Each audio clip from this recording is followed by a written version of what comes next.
Eva. Et moi, on est ravis de vous présenter ce projet. La réunion est enregistrée, vous venez de voir la notification pour qu'elle puisse ensuite être rediffusée sur le site internet de la mairie pour les personnes qui n'ont pas pu être là ce soir. Et puis nous avons notamment Adrien Rondeau des services de la voirie qui va s'occuper de la partie technique et notamment de la présentation du projet. Et du coup, Karine, je propose de te passer la parole et puis on reviendra sur la concertation une fois que le transparent sera diffusé. Oui, bonsoir à toutes et à tous. J'espère que vous m'entendez bien. Très bien. Du coup, oui, nous sommes ravis. Alors, je vois qu'il y a donc Guillaume Durand. Je vois aussi que dans l'équipe municipale, il y a également Catherine Chevalier qui est présente à cette réunion. Donc, c'est un petit projet, mais qui compte beaucoup parce que c'est le tronçon de la rue Pernetti qui est donc entre la rue Leusseran et la rue de l'Ouest, qui a largement besoin de retrouver un visage rénové et puis plus agréable. Et il y a quand même des petites choses qu'on veut vous proposer. Donc, c'était important qu'on puisse se réunir ce soir. Et je voulais aussi rassurer parce que je n'ai pas eu le temps de répondre à leur dernier message, mais en tout cas, il y a sur ce tronçon une copropriété importante qui se situe entre la Poste en gros et le café, le métro. Et je pense qu'on aura peut-être besoin d'un temps d'échange parce qu'il y a une partie voilà, d'espace qui est quasi public, mais qui en fait est à la copropriété. Et je pense qu'il y aura peut-être besoin d'un échange avec cette copropriété et les services de la ville pour bien qu'on regarde la question de l'aménagement de la rue et particulièrement du trottoir. Voilà, je ne serai pas beaucoup plus longue. Je pense que l'idée, c'est qu'on passe rapidement eh bien, à la présentation et puis ensuite, après, à vos questions, à vos remarques et peut-être à vos idées aussi que nous n'aurions peut-être pas eues. Voilà. Merci beaucoup Karine. Et salut Catherine, je t'avais pas vu quand je me suis connecté. Bienvenue à toi. Merci d'avoir affiché la présentation. Il y a déjà une question de clavardage, donc on confirme, ça concerne effectivement l'aménagement de la rue Pernetti uniquement pour ce soir. Les autres projets de la démarche embellir seront, il y a des réunions ad hoc à chaque fois pour chaque projet, donc ce soir on se concentre sur la rue Pernetti. Du coup, en introduction, on va revenir sur les étapes de concertation qui ont eu lieu. Donc la démarche Embellir votre quartier, c'est une démarche innovante de cette mandature qui visait, avec une enveloppe budgétaire conséquente, à étudier sur un quartier, et nous on a choisi de faire le Grand Montparnasse, c'est-à-dire globalement ce qui va de Montparnasse jusqu'à la mairie, en passant d'un côté par le cimetière et aussi de l'autre côté jusqu'à Pernetti, de travailler à un certain nombre de projets pour apaiser l'espace public, le végétaliser, améliorer aussi le confort des usagers, des usagères, notamment piétons et piétonnes, et aussi améliorer les itinéraires vélos, voilà les grandes lignes. Et puis c'était aussi l'occasion de faire une grande concertation sur ces sujets-là, c'est-à-dire qu'on est arrivé devant les habitantes et les habitants, que ce soit en plénière, mais aussi en consultant les commerçants, les commerçantes, les associations, de vous poser des questions sur qu'est-ce que vous avez envie de faire de l'espace public et d'élaborer ensemble un certain nombre de petits projets. Vous voyez qu'il y en a beaucoup ici, je crois que j'en compte quasiment une quinzaine. On a déjà commencé les travaux sur certains, par exemple sur la rue d'Odessa et la rue du Montparnasse, on va commencer très très vite. Viendront ensuite les rues Brézin et rue Mouton-Vernet, et ce soir on va évoquer la rue Pernetti. Et vous retrouvez bien sûr l'ensemble de ces projets qui sont donc pas forcément complètement établis, mais où il y a les grandes lignes sur le site aussi de la mairie en tapant Embellir votre quartier Grand Montparnasse. Quelques étapes, on va pas tout refaire l'historique, il y en a notamment un certain nombre d'entre vous qui étaient déjà là à ces réunions, mais on a lancé cette démarche le 18 mars, et puis une deuxième réunion le 1er avril pour ceux qui n'avaient pas pu venir. Démarche exploratoire, alors qui avait été dématérialisée parce qu'on était retombé dans une période Covid. Donc on avait travaillé à partir des outils numériques permettre de se situer dans la ville, ça a été bien utile, des ateliers participatifs et puis des stands à différents endroits, et en l'occurrence sur ce quartier Place Moreau-Jaffery qui avait lieu en mai, Également, une randonnée d'un côté cyclable et de l'autre côté sur l'accessibilité. Et Catherine Chevalier s'en occupe très particulièrement dans l'équipe municipale pour voir tous les petits points noirs qu'on pouvait améliorer ou compléter. Et puis tout en même temps, il y avait sur id.paris.fr la possibilité de laisser des idées, des projets plus ou moins réalisés, un peu comme projet participatif. Donc c'était du 18 mars jusqu'au 2 juillet, et puis on a fait la synthèse de tout ça, tous ces ateliers, toutes ces randonnées, tous ces avis qui avaient été déposés. Les services ont mouliné très fortement pendant tout l'été. On a fait quelques arbitrages aussi, notamment budgétaires, il faut bien se le dire, même si l'enveloppe est conséquente, c'est plus de 6 millions d'euros. Il a fallu faire des choix parce que vous avez eu beaucoup d'idées, et nous aussi on en avait pas mal. Et donc la restitution s'est faite le 23 septembre, et donc c'est lors de cette restitution qu'ont été présentés l'ensemble des projets qui devront être réalisés, avec un calendrier de travaux qui, je vous le cache pas, va s'étendre. On commence dès maintenant, mais ça s'étendra sur 2023, sur 2024, et on l'espère un tout petit peu en 2025 et pas trop. Et je vais passer maintenant la parole à Adrien Rondeau, donc, qui spécifiquement dans les services de la ville s'occupe des projets embellir, pour vous présenter ce qu'on va faire rue Pernetti. Merci Guillaume, bonsoir à tous. Alors, j'espère que vous m'entendez bien. Ok, je vois que ça fait oui de la tête, donc c'est parfait. Alors, juste pour faire une rapide introduction donc, sur la rue, puisque bon, vous êtes habitant de la rue, donc j'imagine que vous la connaissez. C'est une rue qui est sortie de la concertation Embellir votre quartier de par des souhaits de végétaliser la rue, principalement, mais également de revoir un peu l'aménagement global et notamment la réfection globale de la chaussée, celle-ci étant aujourd'hui en béton et très usée. Donc c'est vraiment sur ces deux axes-là que le projet s'est axé, avec un fort potentiel de végétalisation du côté nord du trottoir. Donc dans les faits, on a aujourd'hui une chaussée qui est assez large, puisqu'on a un contresens cyclable en bande cyclable bien délimitée, et du stationnement de part et d'autre, avec notamment une station Vélib sur le côté du trottoir sud de la rue et une station de recharge pour les véhicules électriques sur le trottoir nord. Voilà un peu pour les grandes lignes de la situation actuelle. Sur la slide suivante, voilà, aujourd'hui, le projet de végétalisation et de réaménagement de la rue. Alors, c'est un projet qui se focalise principalement sur la partie ouest de la rue, puisque c'est là qu'on avait vraiment le potentiel le plus important. Donc, ça se traduit par un élargissement de trottoir en face de la poste. Il y aura sur la diapositive suivante un état un peu plus zoomé sur cet espace-là. Donc, de la végétalisation, une plantation de 3 arbres, un raccourcissement du passage piéton sur la partie ouest. C'était également, j'ai oublié de le dire tout à l'heure, une autre demande lors de la concertation Embellir d'améliorer les traversées piétonnes. Et de chaque côté de la rue, aussi bien sur la partie ouest que sur la partie est, de la création de stationnements vélo de manière à être conforme avec la loi de l'homme, qui nous impose de libérer la covisibilité entre les véhicules et les passages piétons sur une distance de 5 mètres. Voilà. Et puis une innovation complète de la chaussée, donc vraiment de passage piéton à passage piéton, de celui que vous voyez à votre gauche à celui que vous voyez à votre droite, la rénovation complète de la chaussée. Juan, je veux bien que tu passes à la slide suivante. Voilà, donc là, vraiment un zoom un peu plus précis sur l'élargissement de trottoir. Donc, on est sur 3 arbres avec 50 mètres carrés de jardinière.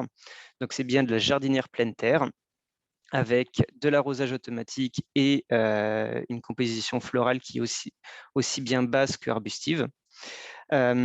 Un cheminement piéton, une traversée piétonne, pardon, qui est raccourcie à 4 mètres contre un peu plus de 7,50 m aujourd'hui, donc quasiment raccourci de moitié, et la création de stationnement vélo, comme je le disais tout à l'heure, en lien avec la loi LOM.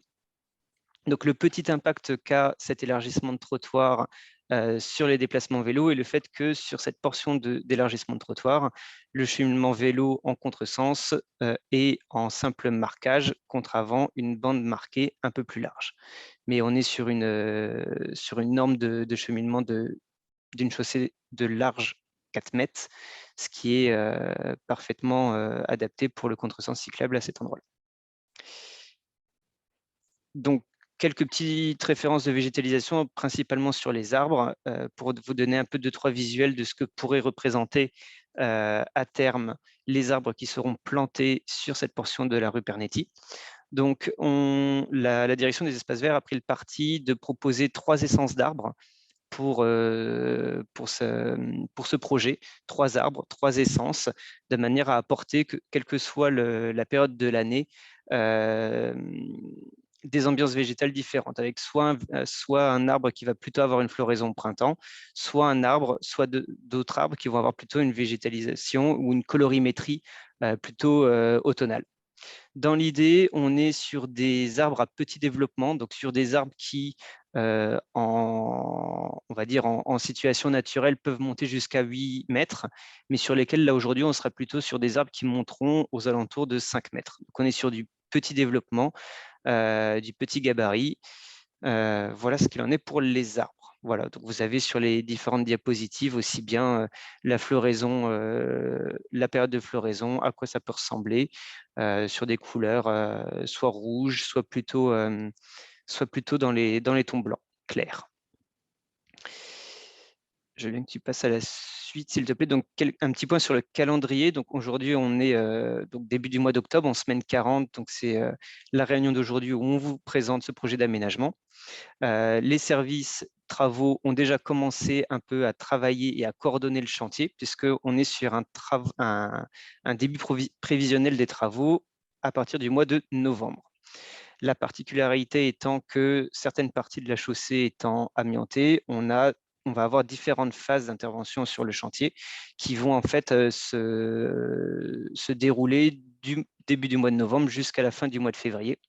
L'idée étant que avant la période de Noël, tout ce qui est élargissement de trottoir côté ouest de la rue soit terminé, de manière à ce que durant la trêve des confiseurs, donc une trêve durant laquelle les entreprises de BTP ne travaillent pas, on puisse avoir un cheminement absolument comme l'état futur, si ce n'est sans avoir un revêtement asphalte terminé. L'idée est d'avoir fait le plus gros des travaux avant les fêtes de Noël, pour reprendre ensuite à partir de la fin du mois de janvier. Avec une période de plantation des arbres et des jardinières courant mars, pouvant aller jusqu'à avril, sachant que voilà, pour les plantations d'arbres, on essaie de planter au maximum durant le mois de mars et avril. Comme le disait Madame la maire en introduction, effectivement, il y a une grosse copropriété avec des parkings. Donc, c'est effectivement quelque chose dont nous, côté service de la voirie, on a bien conscience.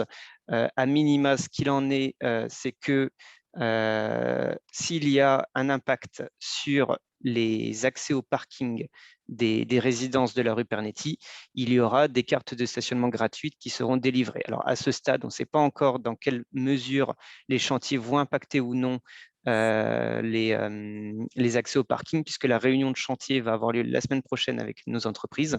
Mais quoi qu'il arrive, quel que soit le chantier qui a lieu sur l'espace public parisien, il y aura de la communication de chantier qui sera faite, où vous aurez précisément les impacts qui seront explicités et voilà, avec les informations nécessaires s'il y a besoin d'avoir des cartes de stationnement gratuites sur les rues adjacentes. Voilà pour les aspects calendrier. Si je ne me trompe pas, je crois qu'on passait aux questions-réponses ensuite. Voilà, j'espère avoir été clair. N'hésitez pas à reposer des questions sur l'aménagement. Eh bien, merci beaucoup, Adrien. Et on va faire comme d'habitude, pour celles et ceux qui ont l'habitude, on va prendre vos questions, peut-être par série de 3 ou 4. Donc, vous utilisez l'outil lever la main sur Zoom que vous trouvez dans les réactions en bas de votre écran. Et puis, on vous donne la parole et on tâchera de répondre aux questions, aux remarques, et on prend aussi les éventuelles suggestions d'amélioration à la marge.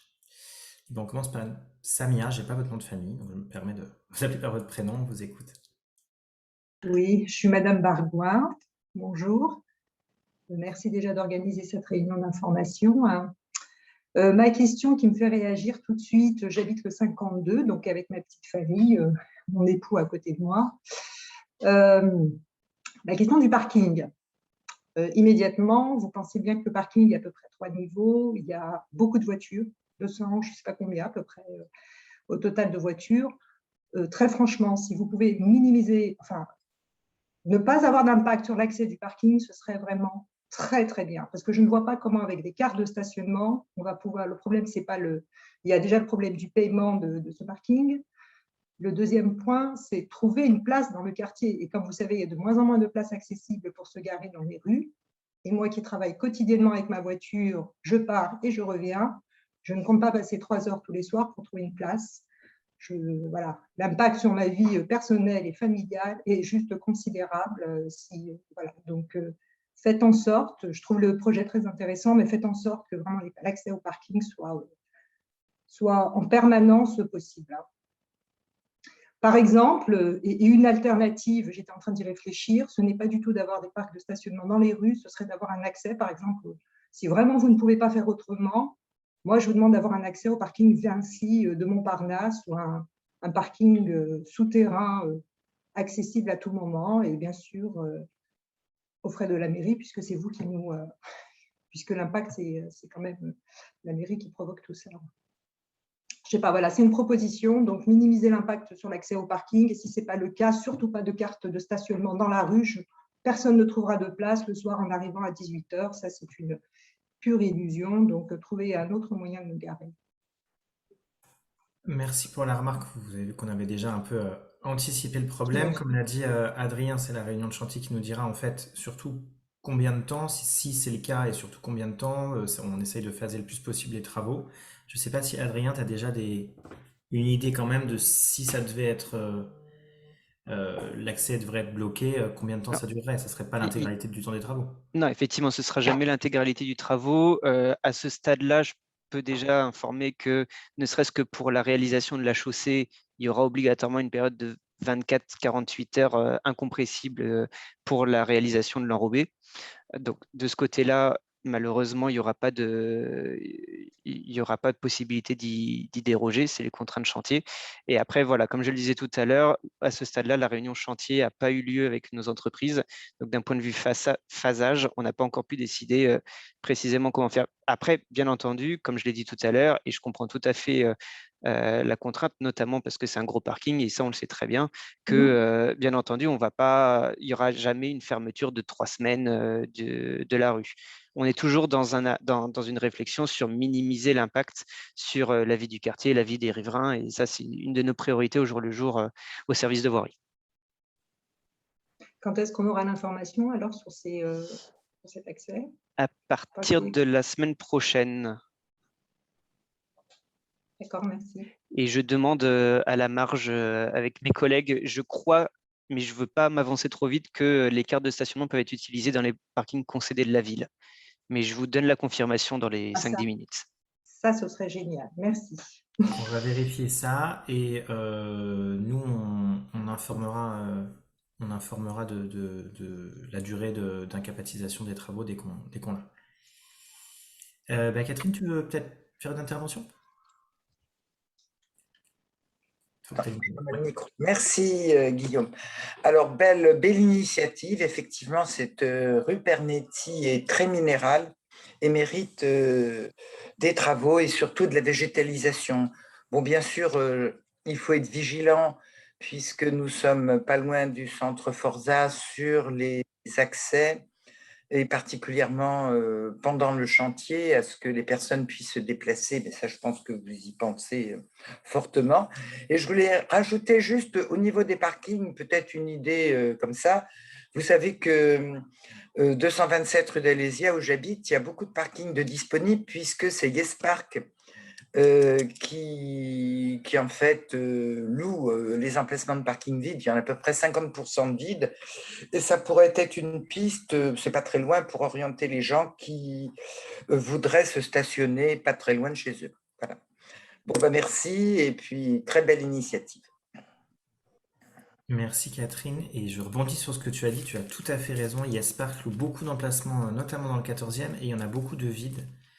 J'entends souvent qu'on ne trouve pas de place pour se garer et qu'en souterrain tout est complet. J'espère qu'il y a beaucoup d'opportunités, donc je vous invite toutes et tous à regarder si vous avez ce besoin-là. Est-ce qu'il y a d'autres questions, besoin de précision ou des remarques sur… Oui, moi je voudrais bien parler. Il y en a Franck, je ne sais pas, je ne sais toujours pas lever la main. Ah, bah c'est dommage. On vous écoute quand même. Alors, moi, je voudrais savoir la végétalisation, si j'ai bien compris, elle est sur le côté pair de la rue, c'est ça? Ou il y a quelque chose aussi du côté impair? Sur le côté nord, oui. Bon, parce que moi je m'intéresse à la résidence étudiante, hein, que Madame la maire connaît bien. Est-ce que bon, il y a des véhicules qui rentrent 63 rue Pernetti. Il n'y en a pas beaucoup, mais enfin, il y en a quelques-uns. C'est pas un grand parking, hein. Est-ce qu'il y aura un moment où ils ne pourront pas rentrer? Il y a un camion en particulier qui appartient à un paysagiste.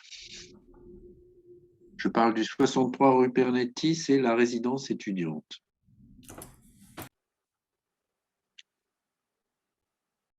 Pardon, on va peut-être prendre une série de questions, mais on note celle-ci. Est-ce qu'il y a d'autres personnes qui veulent poser une question? En tout cas, on a bien vu sur le plan 63. Je crois que j'ai vu une question dans le clavardage, monsieur Vivinis.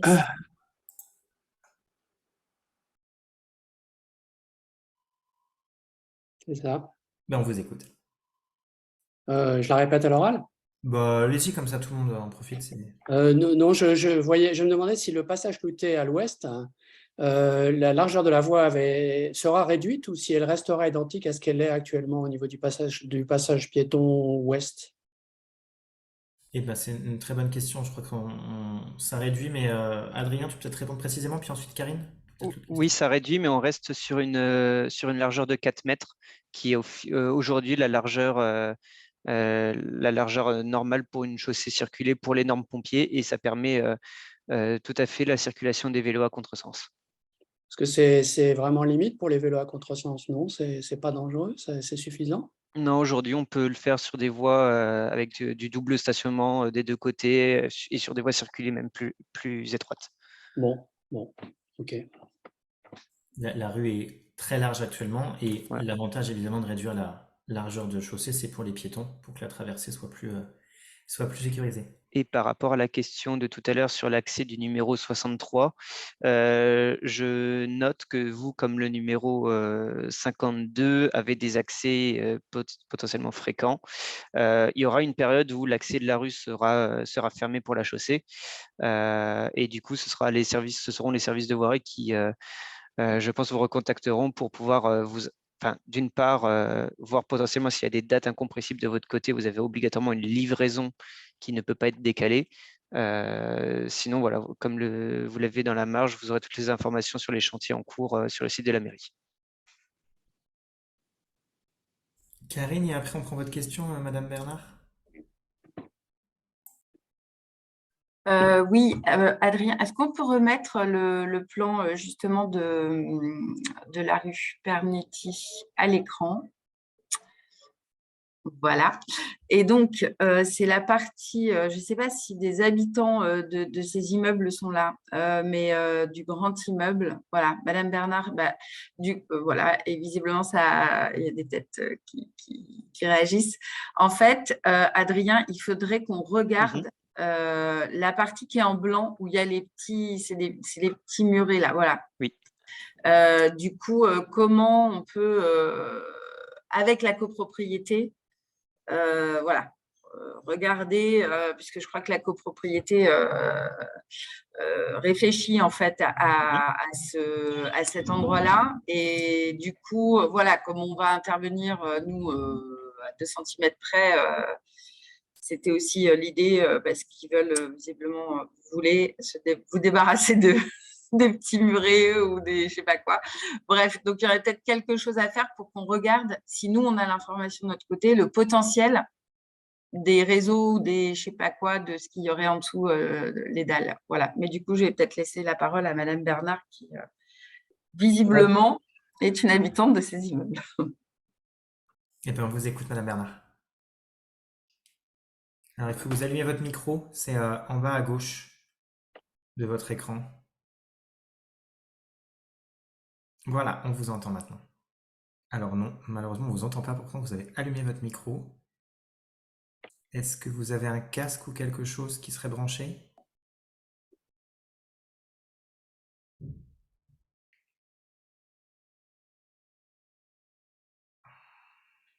Peut-être en attendant, Guillaume, il y a Monsieur Vivinis qui redemande la parole, et Madame Bernard, vous nous coupez dès que vous avez retrouvé votre voix. Ouais. Alors, peut-être que c'est ce qu'allait dire Madame Bernard, mais donc il y a eu une assemblée générale de la copropriété il y a quelques jours. où le retrait des blocs béton a été inscrit à l'ordre du jour et le vote de l'Assemblée générale a été négatif. Donc, la décision de l'Assemblée générale des copropriétaires a été de conserver ces blocs dans la mesure où il y a un projet beaucoup plus lourd, un projet de réfection de l'étanchéité de cette surface qui se trouve être au-dessus des parkings de l'immeuble, que ce projet n'est pas encore abouti. Et donc, on a reporté cette idée du retirer les blocs à l'éventuel chantier de réfection de l'étanchéité. Voilà ce que j'en sais aujourd'hui. Très bien. Donc, ça veut dire qu'on intervient et avec ce calendrier. Et puis, voilà, on en reparle quand vous êtes prêts de votre côté, quoi. Mais l'idée aujourd'hui, c'est de les conserver. Voilà. Non, mais OK. Très bien. Et on est d'accord de toute façon que la partie qui était montrée en blanc, c'est de l'emprise copropriété. C'est Oui. ça. Donc de toute façon, voilà, c'est plus complexe. Madame Bernard, je ne sais pas trop quoi dire. Essayez de peut-être vous déconnecter et vous reconnecter. Mais je pense qu'il y a un problème sur votre ordinateur, parce que ça ne vient pas de Zoom. On n'a pas de quoi lever la main non plus, on ne sait pas pourquoi. Mais bon. Alors vous allez dans Réaction, et après c'est lever la main.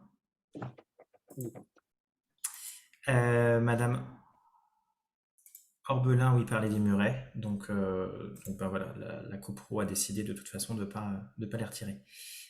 J'ai Rachel, dont je n'ai pas non plus le nom de famille, et ensuite Madame Chichemantou. Est-ce que vous m'entendez? On va écouter Rachel, si vous voulez bien, D'accord. dans l'ordre, sauf s'il y a un souci pour allumer son micro. Eh bien, allez-y, Madame Chichemantou, et puis... donc, Je Rachel. voudrais poser une question beaucoup plus générale. Moi, je ne suis pas dans la rue Pernetti, je suis plutôt du côté Edgar Quinet, de l'Ambre, Odessa. La végétalisation, c'est mieux que rien, mais on a toujours le sentiment que les arbres qui sont plantés sont petits, enfin, c'est pas très important. Et d'un autre côté, on parle beaucoup de changement climatique. Et est-ce qu'il est prévu quelque chose pour les matériaux sur les chaussées, de façon à avoir des matériaux qui absorbent ou réfléchissent ou enfin évitent la chaleur accumulée par l'asphalte? Mais c'est peut-être quelque chose qui est... Alors, c'est une réflexion tout à fait pertinente et générale qu'on a aussi. Adrien, tu souhaites répondre là-dessus sur le projet en particulier et en général sur ce qu'on fait sur Embellir peut-être aussi quand même? Oui, et même de manière générale, dans la démarche que l'on a à la ville de Paris sur nos cahiers des charges techniques auprès des entreprises, on a aussi une démarche où on va plus loin dans les préconisations, ne serait-ce que sur la récupération le taux de recyclage, ce genre de choses, sur la partie phonique aussi, sans aller obligatoirement sur des matériaux spécifiques anti-bruit et anti-chaleur. Néanmoins, on est sur une démarche d'amélioration sur ces sujets-là. Et sur la rue Pernetti, à ce stade-là, on est sur du revêtement asphalte sur les trottoirs et enrobé sur la chaussée. Et vous pensez que ça va évoluer dans le temps à Paris, l'emploi des matériaux qui sont le moins réfléchisseurs, les moins accumulateurs de chaleur?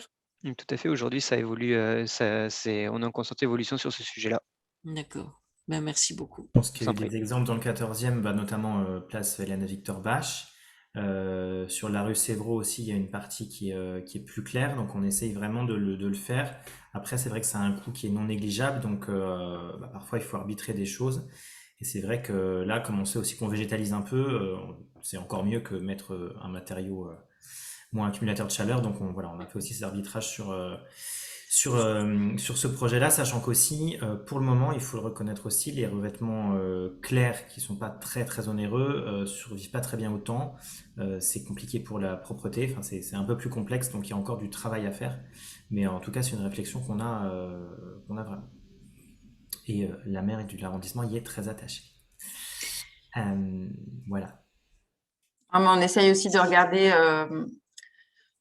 toutes les rues ne sont pas avec le même usage, etc., etc. Donc, c'est vrai, au niveau du lavage, du nettoyage des rues, ce n'est pas encore complètement ça. Il y a une histoire aussi d'approvisionnement et de quel type de matériaux et du coût, c'est clair. Et puis, par exemple, il y a un autre exemple qui est la rue Sarrette, vers la porte d'Orléans, où on est sur la moitié du trottoir qui est refait en asphalte, là où les gens marchent sur leur trottoir. Mais entre les pieds d'arbres, on n'a pas remis d'asphalte, on a remis c'est Adrien et Guillaume qui vont me dire, parce que chaque fois je me trompe. Peut-être du stabilisé? Voilà, du stabilisé entre les pieds d'arbres, donc un matériau Qui est perméable. qui est notamment. perméable, parce que c'est aussi l'enjeu quand on refait l'espace public, que l'eau puisse d'avoir des revêtements perméables. Voilà. Ouais, mieux s'infiltrer. Voilà. Merci en tout cas pour votre question, et c'est vrai que c'est une problématique importante. Est-ce que Rachel, vous avez retrouvé l'usage de votre micro?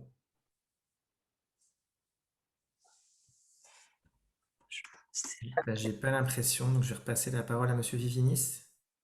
Oui, c'est pas pour faire durer inutilement la conversation, mais c'est un sujet un peu périphérique, mais il y a la question du feu tricolore qui est à l'angle rue de l'Ouest, rue Pernetti. Donc, j'imagine qu'il va être maintenu dans ce projet. Est-ce que vous Pour le souhaitez qu'il soit moment, oui. enlevé? Alors, jusqu'à ce qu'on l'enlève. Non, mais, enfin, Vous allez de nouveau le retirer? il faut voir aussi avec une chaussée plus étroite ce qu'on peut faire. Je pense que voilà, il y a eu une expérimentation, il y a eu des choix de remettre. C'est un sujet qui est devenu donc très sensible. Il faut trouver un peu de raison de la garder. Peut-être que c'est à d'autres endroits qu'il faudra expérimenter. Mais il y a eu aussi une expérimentation au-delà du feu tricolore de passage piéton lumineux à cette intersection. Qui a d'ailleurs pas forcément. Enfin, il faudra voir les résultats concrets, mais c'est assez intéressant quand même. Donc voilà, pour le moment, dans le projet, il n'y a pas le souhait d'enlever le feu. On verra à l'usage, mais je pense que c'est une réflexion aussi à l'échelle d'un quartier et pas juste intersection par Et intersection. pourquoi est-ce que l'expérience a été arrêtée? Karine, je te laisse répondre. Oui, bien sûr, sans tabou et en toute franchise. Alors, d'abord, vous savez… Elle me plaisait beaucoup, hein, cette expérience. Eh bien, merci. Donc, n'hésitez surtout pas à le dire à la maire de Paris, très concrètement. Et on était, nous, ça a été très dur à expliquer et à porter, hein, comme vous avez pu le constater en tant qu'habitant. Mais néanmoins, quand les feux… moi, j'habite rue Raymond-Losseron, hein, donc je vois aussi la différence. Il y avait la question, et c'est d'ailleurs, ça rejoint un petit peu ce que vous disiez tout à l'heure sur la largeur du passage piéton, mais en tout cas, le fait que les feux n'étaient plus sur le quartier, ça permettait à tout le monde d'être beaucoup plus attentif aux uns et aux autres. Un travail avait été fait spécifiquement en direction des personnes non-voyantes et malvoyantes, et ça permettait à tout le monde d'aller moins vite aux intersections, en fait, très concrètement. Et puis, sur la rue de l'Osserand, par exemple, il y avait aussi moins de nuisances sonores parce que le trafic était beaucoup plus fluide et doux, en fait. Voilà. Et, moins de pollution. Et moins de pollution, exactement. Et donc, il y a une personne… Et donc, pour une personne de l'arrondissement qui a rencontré la maire de Paris, qui n'était pas représentative, hein, je pense, du bilan de cette expérimentation qui a duré plusieurs temps, eh bien, la maire a décidé de remettre les feux tricolores en marche. Mais vraiment… ça nous a été… on n'a pas non plus compris cette décision. On a essayé de l'empêcher, mais nous n'y avons pas réussi. Voilà. Et il n'y a pas eu d'accident. Est-ce qu'il y a eu des accidents corporels ou des accidents même matériels Non. Non. Voilà. Et ça permettait, je pense, voilà. Et je vois d'ailleurs, quand moi je traverse tous les matins et plusieurs fois par jour la rue Gergovie, Raymond-Losseran, les gens traversent même quand ça n'est pas aux piétons de pouvoir traverser, parce qu'il n'y a pas de circulation qui nécessite… Alors, on avait remis le feu au métro Pernetti en fonctionnement, parce que, on connaît tous ce carrefour-là, mais sur les autres endroits, je pense que ça marchait bien. Mais voilà, donc vous savez, peut-être qu'un jour, ça reviendra et on reposera, mais n'hésitez pas. En tout cas, à chaque fois, on a des témoignages comme le vôtre. Voilà, donc plutôt intéressant d'ailleurs dans la manière dont tout le monde a bien évolué sur cette question-là. Voilà. Merci pour votre réponse. Merci à vous. Madame Bernard, j'ai l'impression que vous avez retrouvé l'usage de votre micro. Alors, il faut que vous le rallumiez par contre. En bas à gauche, toujours. Mais vous êtes connecté 2 fois, donc ça devient compliqué de vous suivre. Ok. Bon, toujours pas du coup. Et Rachel, j'ai l'impression que votre micro aussi est branché, mais je ne sais pas si on vous entendra. Alors, est-ce que vous Oui, m'entendez? c'est Oui, vous parfait. m'entendez. Oui. Bon, parfait. Moi, je suis donc, j'habite l'immeuble du 46 au 52. Je vais rencontrer Madame Petit d'ailleurs pour lui parler des bornes, etc. Mais là, comme vous avez annoncé les projets, vous avez l'intention de faire quelque chose quand même sur le trottoir du côté nord, du 46 au 50, au cas où vous refaites que la chaussée avec les trottoirs? Adrien, on peut préciser là-dessus? Oui, de mémoire, non, vu que les trottoirs ne sont pas élargis, à moins que le trottoir ait un endroit spécifiquement où il y ait un problème d'accessibilité qui nécessiterait d'être repris. En tout cas, de mémoire, ça n'a pas été identifié par mes collègues. Mhm. Bon.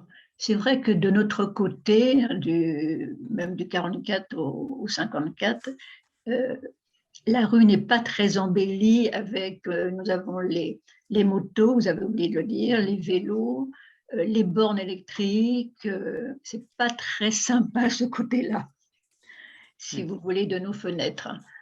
Donc, j'espère que vous n'avez pas l'intention de rajouter quelque chose d'autre. Parce que la rue Pernetti est très grande, vous ne parlez pas non plus de la rue Pernetti de l'autre côté de la rue. Hein.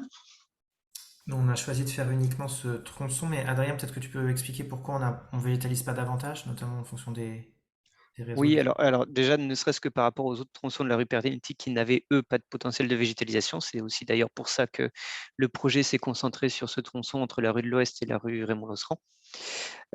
Et en fait, on n'a pas pu végétaliser en plus devant le numéro 42 à 48, puisqu'on avait une borne de recharge pour les véhicules électriques et une zone pour les transports de fonds.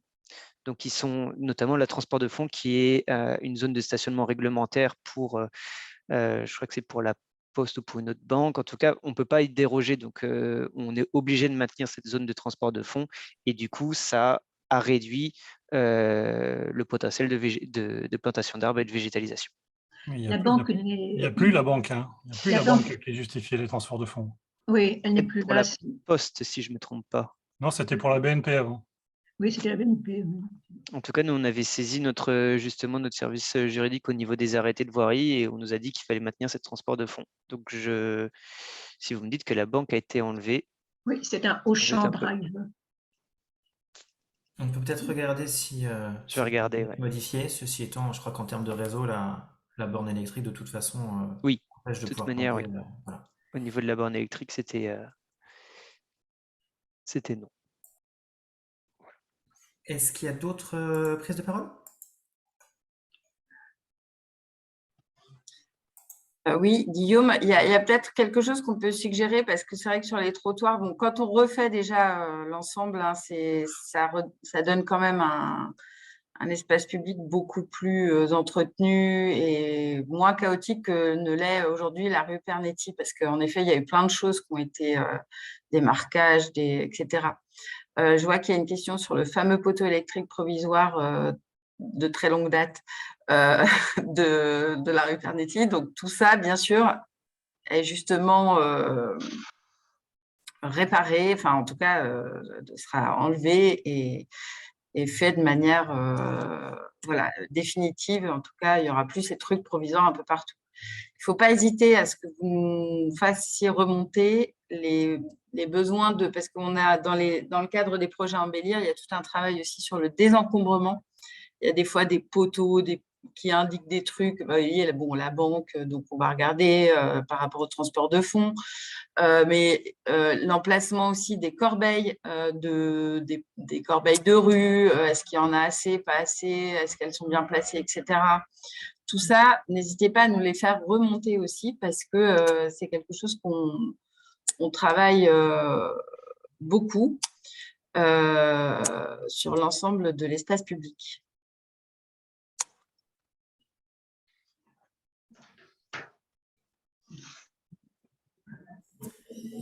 Absolument.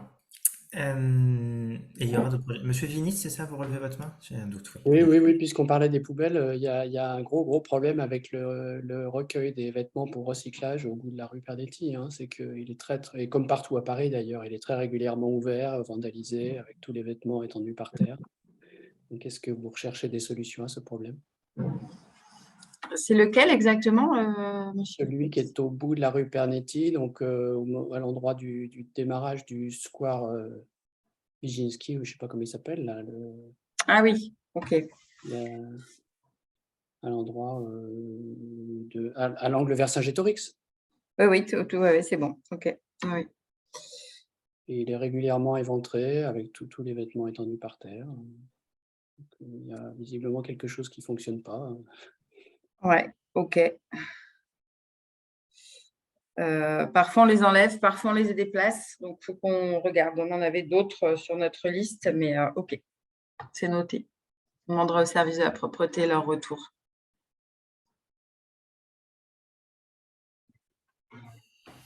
Merci beaucoup pour ce retour. Est-ce qu'il y a d'autres sujets?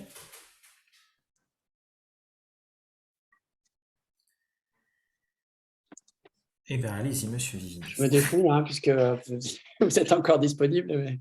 Et là, ça touche justement à cet espace qui prolonge l'axe vers Saint-Gétorix en allant vers la place de Catalogne, qui a un statut plus ou moins piétonnier. Et ce que je ne comprends pas bien, c'est pourquoi la barrière à l'entrée de cet espace plus ou moins piétonnier est tout le temps ouverte. Le résultat étant que tous les vélos passent par là parce que quand on est cycliste, on n'aime pas monter et descendre. Or, si on veut rester sur la piste cyclable, on est obligé de descendre puis de remonter vers la place de Catalogne. Et là, c'est tout plat, donc les cyclistes préfèrent passer par là, sans parler des nombreux scooters, trottinettes, etc., qui passent très vite, dans un espace qui a quand même vocation, je crois, à être piétonnier. Donc, je ne comprends pas pourquoi il n'y a pas un système de chicane comme on trouve notamment sur les squares côté Bosseran, qui empêche en fait les vélos de passer, pas faire beaucoup de gymnastique. Voilà, super. Ouais. Je ne sais plus si on peut mettre la même barrière qui a réglé définitivement le problème rue Moulin des Lapins. Il faut qu'on regarde, oui, la barrière à chicane, effectivement. C'est une bonne idée, ça. Si on peut le noter, Juan, ou Adrien aussi, on peut faire ça dans le cadre d'embellir, mais ça serait effectivement une bonne idée. Ouais, parce qu'on a réussi à régler le problème. Moi, j'ai une question ou deux, Alain Farrell. Quand est-ce qu'il y a un calendrier prévu pour, j'allais dire, pour arrêter la circulation entre la rue de la Gaîté et les 2 ou 3 rues qui sont en face? Est-ce que, bon, il y a des gens qui me le demandent en tant que conseiller de quartier pour savoir quand est-ce que ça aura lieu. Et puis, deuxième question, les travaux ont lieu pour la rue d'Odessa et la rue du Montparnasse. Est-ce qu'il y a aussi un calendrier prévu pour la rue de Langres?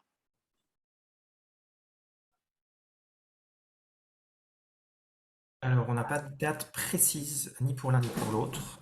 Comme je disais tout à l'heure sur Ambélé, on a commencé par Odessa Montparnasse et ensuite on passera à Brézin. Mais Adrien, sur le Edgar Quinet notamment, on avait fixé quelque chose ou pas encore, je crois pas. Sur le terre-plein Edgar Quinet, non, pas encore. Ok, donc on vous dira des conseils. Ça sera évidemment en 2023, c'est sur cette temporalité-là, mais on n'a pas les dates exactes. Merci. Mais dès qu'on a, on vous dit et on fait une réunion comme ça aussi parce que c'est un petit projet, il y a des choses à présenter. Ça va changer pas mal de choses.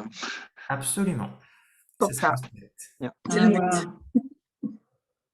Peut-être, Guillaume, il faudrait peut-être qu'on parle aussi de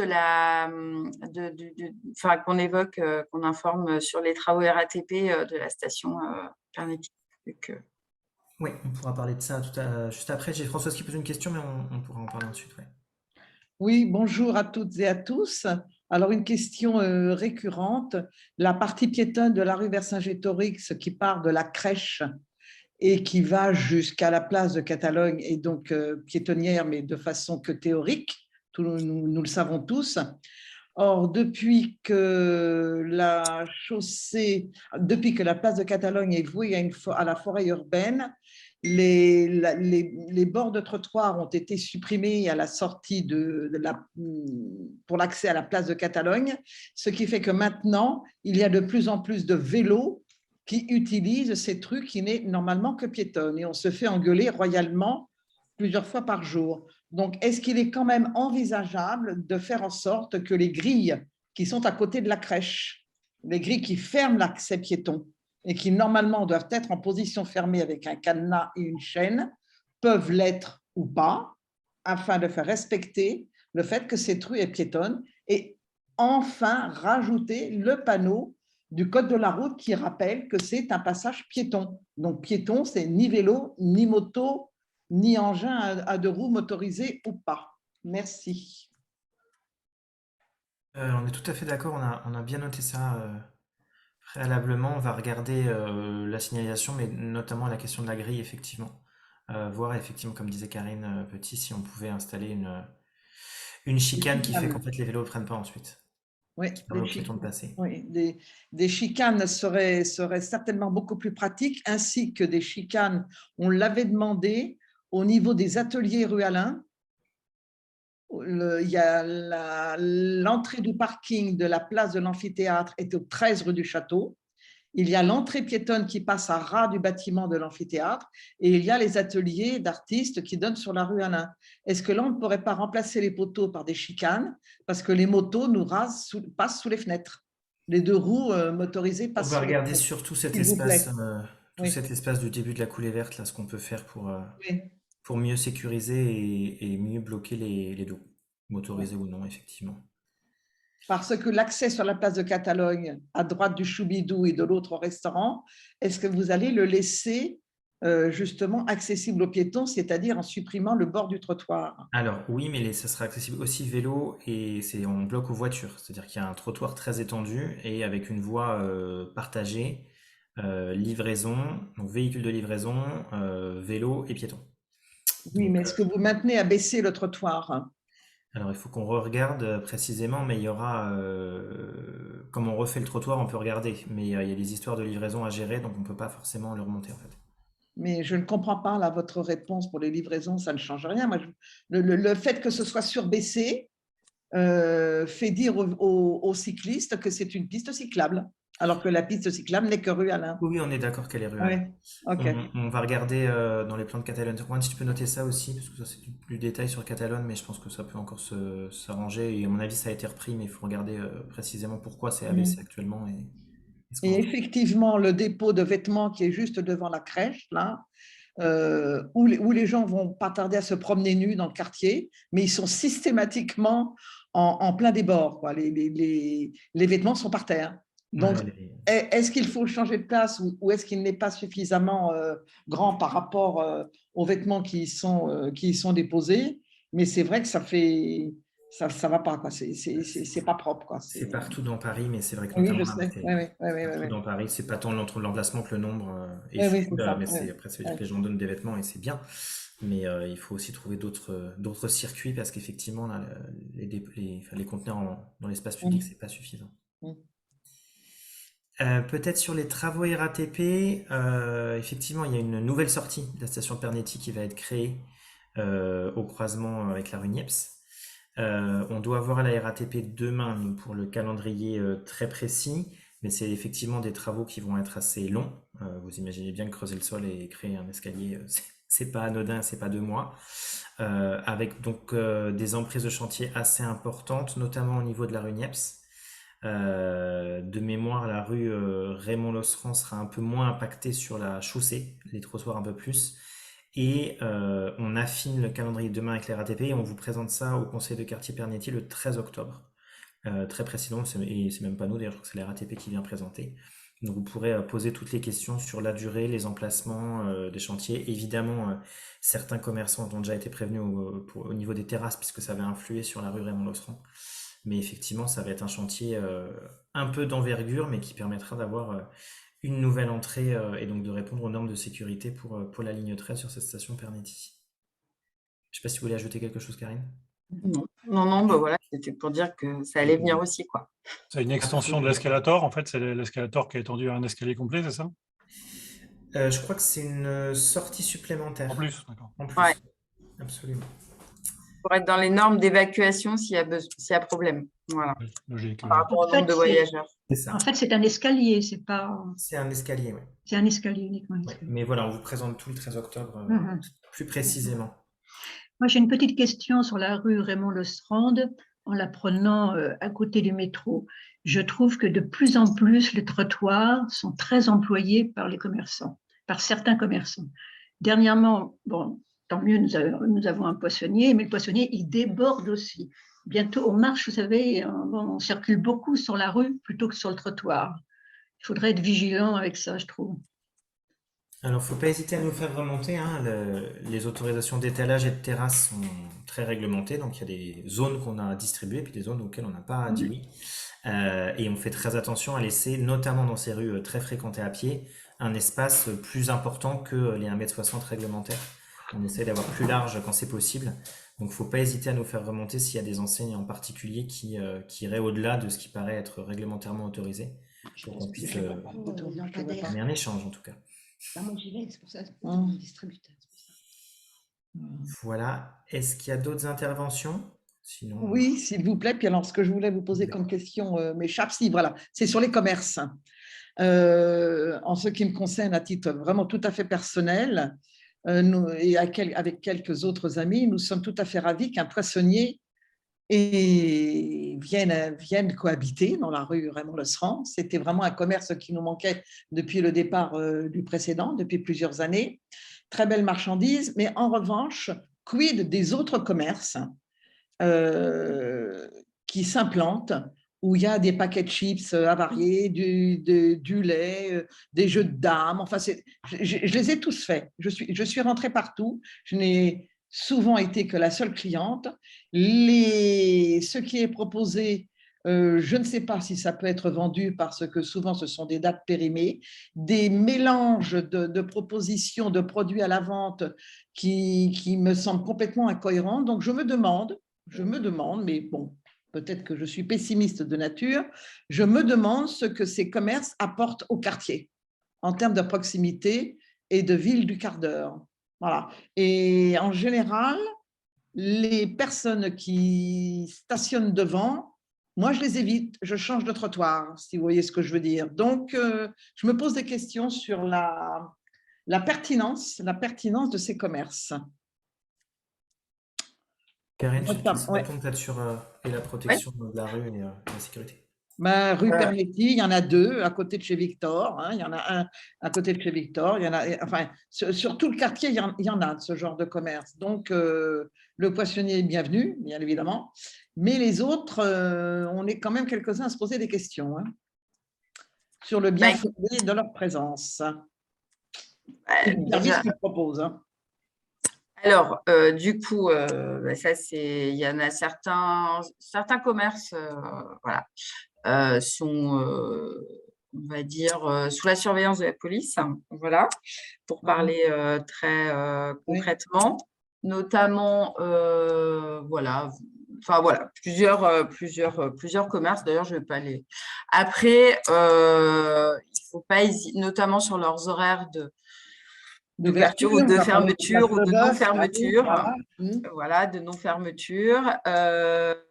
Donc ça, c'est une première chose. Deuxième chose, bon là, l'idée, c'est peut-être pas qu'on s'échange les adresses, mais on est complètement disponible et on est à l'écoute des adresses, voilà, des remontées des habitants, c'est ce qu'on dit vraiment. Et il y a un travail qui est systématiquement fait par les services de police, par les services aussi d'hygiène. En général, on tient au courant, enfin en général, systématiquement, on tient aussi au courant le conseil de quartier, lorsque la préfecture de police procède à des fermetures administratives pour soit travail illégal, voilà, donc il y a souvent des fermetures administratives de 1 semaine, de 15 jours, de plusieurs mois aussi, et on tient au courant le conseil de quartier. Et c'est vraiment un travail qui est fait par le commissariat. Après, on a, alors voilà, s'il y a des marchandises qui sont périmées ou etc. C'est pareil, ça c'est un travail, de la police. On fait aussi un travail rue de l'Ouest, mais ça tout le monde a pu le remarquer aussi, qui n'est pas toujours simple, mais c'est beaucoup de locaux en rez-de-chaussée qui appartiennent à des bailleurs. Et donc, chez Victor, Papier au fourneau. Là, on va remplacer Florette. On a eu un candidat Florette qui était à l'angle de la rue, en face du marchand de bière, dont j'ai oublié le nom. Voilà, on a un distributeur, un fabricant de café qui s'est proposé. On va faire aussi un travail avec celui qui est rue de l'Ouest, où il y a eu un essai d'épicerie, mais qui n'était pas à l'angle de la rue du Texel, je crois, où j'ai plus souvenir, mais bon. Donc, on fait ce travail-là pour qu'il y ait des commerces, en tout cas des activités de qualité dans la rue. Donc, vous avez pas mal d'artisanat. D'ailleurs, on va bientôt remplacer, on va regarder un peu sur l'activité locale de la Bohème qui est à côté de chez Victor. Mais pour ces adresses particulières, il n'y en a pas non plus 50. Il y en a 2, peut-être 3, qui sont d'ailleurs souvent sous la surveillance vraiment de la police. Mais ce n'est pas la très grande majorité des locaux d'activité et des locaux commerciaux du quartier Los Rampernetti Ouest. Mais en tout cas, on est à l'écoute et on le transmettra au commissariat.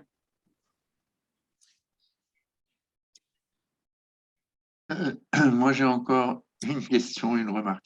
Alors, la remarque, c'est de dire que pour les personnes qui ont du mal à marcher, ce qui peut m'arriver, la RATP, en ce qui concerne les métros, a publié ce que j'appellerais un plan des stations où on peut sortir avec sans avoir à monter un escalier, mais où il y a c'est une bonne initiative de la RATP. Et la deuxième chose, alors ça concerne les bus. J'ai voulu prendre à Vavin le 82 vers le Luxembourg. Et je me suis fié à ce qui était marqué sur le plan, qui était à côté. C'est une station où il y a le 82 et le 91, en allant vers. Et je croyais que ça allait vers le Luxembourg. Eh bien, pas du tout. Ça va tout droit par le boulevard du Montparnasse, et ça prend le boulevard Saint-Michel et ça tourne autour du Luxembourg. Et il n'y a absolument rien de marqué. Donc, est-ce qu'il y a un moyen de dire à la RATP qu'elle corrige ses plans? Parce que c'est quand même assez trompeur. Moi, j'allais rue Madame, et j'ai fait 3 fois le tour du Luxembourg. Enfin, non, j'ai fait une seule fois le tour du Luxembourg au lieu d'aller directement. Voilà. Je pense que sur 82, il pourrait qu'il y ait quelque chose. Alors, le chauffeur m'a dit que c'était comme ça depuis 2 ans, mais ça m'épate un peu. Voilà, c'est tout. On va noter aussi, on fera remonter. On va remonter à la RATP, comme on les voit demain pour Pernetti, on pourra leur dire. Et Adrien Renaud me confirme que l'arrêté de transport de fonds marche aussi pour la Poste, et que du coup la Poste a demandé à le maintenir, donc on ne peut pas le retirer. C'est ça. Voilà. Eh bien, écoutez, s'il n'y a pas d'autres remarques, j'avais juste une question dans le clavardage, mais c'est peut-être une forme de conclusion qui disait que les réunions comme ça étaient très utiles et qu'il faudrait les pérenniser. Je crois que c'est ce que font les conseils de quartier, si on peut le dire en fait. C'est aussi le but de vos conseils de quartier, c'est d'avoir un temps d'échange entre vous, mais aussi avec les élus pour les interroger sur des sujets précis. Ou même des commissions de conseil de quartier et les élus peuvent être reçus, on peut échanger à ces occasions-là, donc il ne faut pas hésiter à s'inscrire. sur la plateforme 14 Participe, je crois. Je crois que c'est le nom de la plateforme et ça vous permettra d'assister à un certain nombre de réunions, de recevoir les informations aussi directement. Et puis comme ça nous permet nous aussi d'échanger avec vous très fréquemment. Et bien sûr, nous, de notre côté, on continue d'organiser pour les choses très précises comme ce genre de projet, des réunions ponctuelles.